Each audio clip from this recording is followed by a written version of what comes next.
মেয়েটা হচ্ছে বৃহস্পতিবার দিন দুপুর 12টায় আমার কাছে আসে, তার সঙ্গে তার মা এবং আমার চেম্বারে আমার অ্যাটেন্ডেন্টরা ছিল। টোটাল আমরা 5জন মানুষ ছিলাম রুমে। তো আমি যখন মেয়েটাকে জিজ্ঞাসা করি যে মা তোমার কি সমস্যা লাগে বলো, সে প্রথমে খুবই ভয়ে ছিল। একটু কনসোল করা হলো, তাকে একটা কলম একটা চকোলেট দিয়ে একটু কনসোল করা হয়েছে। তারপরে সে আমাকে বলল ম্যাডাম আমার পেটটা ভার ভার লাগে, কি জানি লড়ে। আমি মানে একটু অবাক হয়ে গিয়ে আবারও তাকে জিজ্ঞাসা করেছি যে মা তোমার কি সমস্যা লাগে। সে আমার ফেসে আসলে এতখানি ভয়ের এক্সপ্রেশন ছিল, মানে সে এদিক ওদিক তাকাচ্ছে রীতিমতো, সে কমফোর্টেবল না, সে একদমই আনকমফোর্টেবল, চোখে মুখে পুরোপুরি ভয়। এবং সে বারবার হুজুর ওয়ার্ডটা 2বার রিপিট করার পরে বাচ্চা মানে আর কোনো কথাই বলতে আগ্রহী না। কিন্তু এটাও আমি জানতাম না। কিন্তু পরে বাড়িতে আইছি, আয়া মেয়ের কাছে আমি শুচ্ছি, শুয়ে দিয়ে আর পেটটা একটু বড় বড়। আমি জিগাইলাম তোর পেটটা বড়, তোর কেউ লাগে কোনো সম্পর্ক, কেউ কি তোর কি গায়ে হাত দিছি? সে বললো বলে না, বয় ভাই। হ্যাঁ, পরে মনে পরে বললো বলে হুজুরে। আমি মামলা করছি, চাই পুলিশে তাড়াতাড়ি গ্রেপ্তার করতো, কইরা যেভাবে বিচার করা লাগে এভাবে বিচার করতো, বলে মাদ্রাসা করে একটা কিছু কইব। কিন্তু এই হুজুরে যে অত বড় কামটা করবো আমিও কোনোদিন আমার বলছেন না। আমার জানার পরে বললো হুজুরের কথা, কারণ হুজুর এই দিন থেকে নিখোঁজ হয়ে গেছে, হুজুর আর নাই। চোখে মুখে পুরোপুরি ভয় এবং সে বারবার হুজুর ওয়ার্ডটা 2বার রিপিট করার পরে বাচ্চা মানে আর কোনো কথাই বলতে আগ্রহী না। ফিজিক্যাল এক্সামিনেশনে জানা যায় যে বাচ্চার সিম্ফাইসিও ফান্ডাল হাইট, যেটা মানে আমরা ইউটারাসের হাইট যেটা মেজার করি প্রেগন্যান্সিতে, এটা কিন্তু এইজ করেসপন্ডিং এক একটা হাইট আসে। তো এই বাচ্চার হাইট তখনই অলমোস্ট 25-26 উইক্সের মতো। আজকে আপনাদের সামনে খুব গুরুত্বপূর্ণ এবং মর্মাহত একটি বিষয় নিয়ে কথা বলতে আসছি। আমি কথা বলতে পারতেছি না, অসুস্থ। তারপরেও যদি কিছু না বলি তাহলে আপনারা হয়তো আমাকে সন্দেহ করতে পারেন, তাই আমি আমার কিছু কথা আপনাদের সাথে শেয়ার করার প্রয়োজন মনে করলাম। তো বিষয়টা হচ্ছে যে আপনারা দেখতে পাচ্ছেন যে সামাজিক যোগাযোগ মাধ্যমে আমাকে নিয়ে একটা বিষয় ভাইরাল হয়েছে, বিভিন্ন পত্রপত্রিকায় সেগুলো হয়তো প্রচার হচ্ছে। তো আমি আপনাদের বলবো যে এই বিষয়টার সাথে, যে বিষয়টা মেঘলা নামক একটা মেয়ে এবং আমার ছবি দিয়ে যে একটা অপপ্রচার করা হচ্ছে, অপবাদ রটানো হচ্ছে, এটার সাথে আমি কোনোভাবেই সম্পৃক্ত না। আমি এটার বিষয়ে কিছুই জানি না। আমি যদি বলি তাহলে বলবো যে এই মেয়েটা আমাদের এখানে পড়াশোনা করেছে, গত বছর পড়েছে এবং এর আগের বছরও পড়েছে। তো এর আগের বছর পূর্ণ বছর পড়াশোনা করার পরে সে আমাদের মাদ্রাসা থেকে চলে যায়। তো পরবর্তী বছর যখন মাদ্রাসা শুরু হলো তখন আমরা খোঁজ নিয়ে জানতে পারলাম যে কে কে আসে নাই। তো যারা যারা আসছে না তাদের মধ্যে সেও একজন ছিল, যে সে এখান থেকে চলে গেছে অন্য কোথাও। তো খবর নিয়ে জানতে পারলাম সে ঢাকা চলে গেছে, তারা বাবা মার সাথে থাকে। বাবা মা সৎ বাবা এবং মা অন্য কোথাও আগে বিয়ে বসছিল। তো বর্তমান যে বাবা আছে মেঘলা, তার মেয়ে না, বরং আগের বাবার মেয়ে সে। তো সে যখন ঢাকায় চলে গেল আমরা শুনলাম, তখন আমরা কিছু বলি নাই, ঠিক আছে, ঢাকায় তো পড়াশোনা বেশি হয়, তাহলে পড়ুক। আমরা আমাদের ক্লাস শুরু করে দিলাম। কিছুদিন যাওয়ার পরে দেখলাম আবার এই মেয়েটা আমাদের মাদ্রাসায় আসছে। তো আসার পরে জিজ্ঞাসা করা হলো যে কেন, কি অবস্থা, কোথা থেকে আসছো? সে বললো যে ঢাকায় চলে গেছিলাম, এখন নানা ভাই জোর করে নিয়ে আসছে আমারে। আমি আসতে চাইছিলাম না, আমাকে জোর করে নিয়ে আসছে নানা ভাই।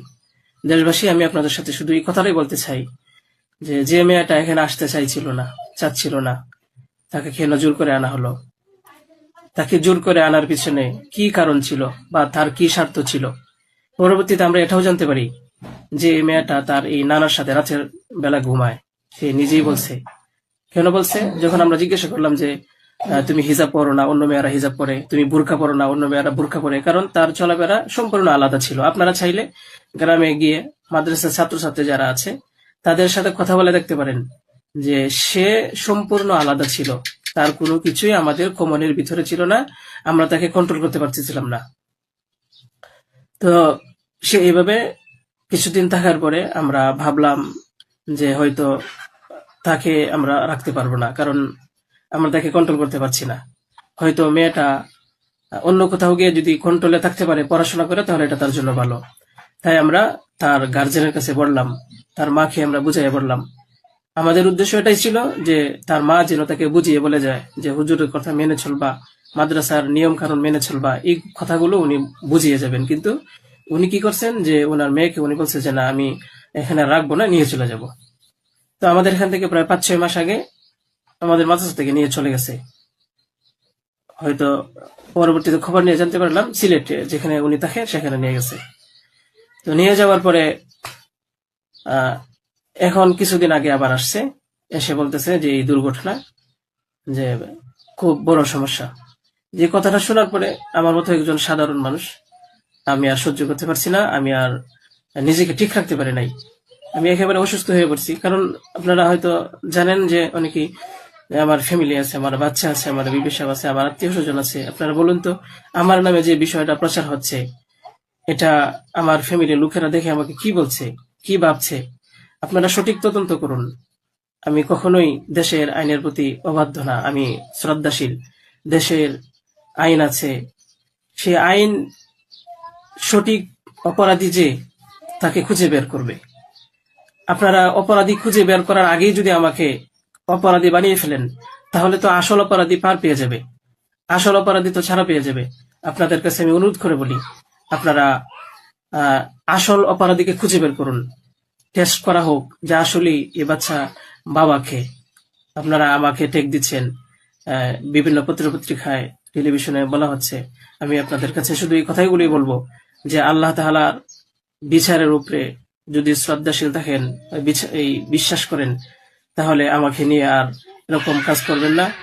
আপনারা সঠিক তদন্ত করে সঠিক অপরাধীকে খুঁজে বের করুন। আমি আপনাদের সামনে আর কথা বলতে পারতেছি না। আপনারা সবাই ভালো থাকবেন, ইনশাল্লাহ পরবর্তীতে আরো কথা হবে ইনশাল্লাহ। আসসালামু আলাইকুম ওয়া রাহমাতুল্লাহ। শুধুই স্মৃতি 13 বছরের সামিয়া। তার জামা কাপড়, বই খাতায় আদরের সন্তানকে খুঁজে ফেরেন মা। 2025 সালের 19 এপ্রিল বলা হয় কুমিল্লার লাকসাম উপজেলার এই মাদ্রাসা থেকে পড়ে মারা যায় 12 বছরের শিশু শিক্ষার্থী সামিয়া। মৃত্যুর আগে একটি বেসরকারি মেডিকেলে চিকিৎসাধীন অবস্থায় এক নার্সের সাথে কথোপকথনে জানিয়েছিল সে তার পড়ে যাওয়ার বর্ণনা। কালো বোরকা পরেন একটা মেয়ের মতন কি বলে আসি ওর সাথে যাইতে, কোথায় ওর সাথে যাইতে জানি না, ও ধাক্কা দিছে আমাকে ধাক্কা মারছে। ওখানে থাকা অবস্থায় একদিন বলছিল যে ওইখানে কথা বেশি বলা যায় না, ম্যাডামেরা দাঁড়ানো থেকে হুজুরগুলো কিরকম কিরকম জানি। ওরা আমার মেয়েটারে মারে লজ্জা করে রেখে দিত। আমি সকাল সন্ধ্যা আমার মেয়েটারে দেখতে পাইতাম, ওরা এভাবে দুনিয়া থেকে বিদায় করে দিল। এই বিষয়টা আমি কোথাও পাইলাম না। 1 বছরেও সুরাহা হয়নি সামিয়ার মৃত্যু রহস্য। পরিবার নিপীড়নের মৃত্যুর অভিযোগ করলেও মাদ্রাসা সুপার বলছেন 5তলা ভবন থেকে পড়ে মারা গেছে সে। তার দাবি, সামিয়া হোস্টেলে ছিল মাত্র 3 থেকে 4 দিন। যদিও হাজিরা খাতা চাইলে তা দেখাতে পারেনি তারা। সিসি ক্যামেরা থাকলেও ভবন থেকে পড়ার স্থানের ক্যামেরাটি নষ্ট বলে দাবি করেন তারা। প্রশাসন তো নিয়ে গেছে সবকিছু আর কি, অফিসিয়াল ভাবে নাম উঠে দিচ্ছি, কিন্তু ক্লাস শুরু হয়নি, যার কারণে কোনো টিচার তার হাজিরা খাতার নাম ডাকেনি, তার সিরিয়ালে তার নাম। তবে সামিয়ার সুরথাল প্রতিবেদন মতে বাম হাতের কবজিতে আঘাত ছাড়া শরীরে নেই বড় কোনো জখমের চিহ্ন। আর পোস্টমর্টেম রিপোর্টে বলা হয়েছে শিশুটির গোপনাঙ্গ ও পায়ুপথে যৌন নির্যাতনের চিহ্ন স্পষ্ট। ন্যাচারাল ওয়ে যেটা ইন্টারকোর্সে সেভাবে হয়েছে, আবার অ্যানাল ইয়ে হয়েছে। 13 বছরের বাচ্চার তো এই ফান্ডিং থাকার কথা না। যার সদুত্তর দিতে পারেনি মাদ্রাসা কর্তৃপক্ষ।